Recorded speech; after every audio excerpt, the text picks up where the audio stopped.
Okay, next section, salivary glands, saliva.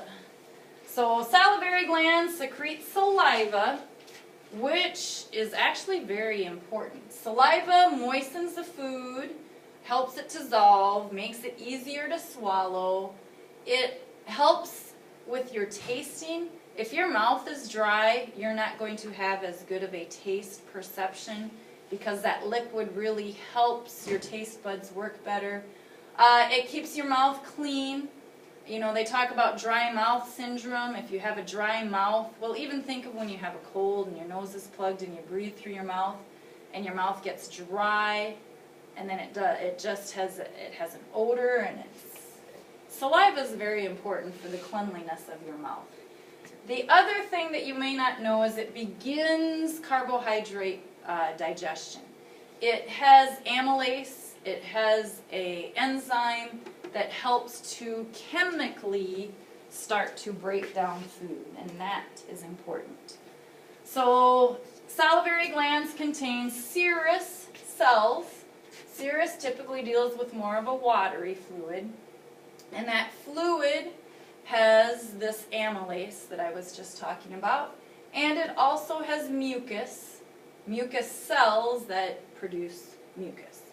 And that mucus is good for lubricating and binding, basically making your food into a small ball when you swallow.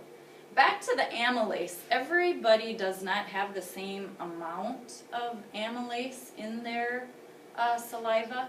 So it's kind of interesting. We've done a lab before where you can test the sugar in digested food. So, and we might do this, where you actually take a test tube and you put a cracker in it, and then you just basically spit saliva into it to help digest it, and then you test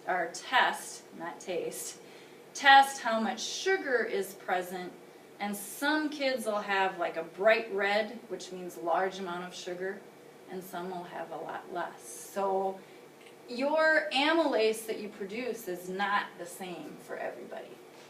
So salivary glands receive parasympathetic stimulation that triggers the amount of saliva, sight, smell. So when you smell food cooking, when you smell candles that smell like food, that actually causes you to produce more saliva and causes you to actually have more hunger.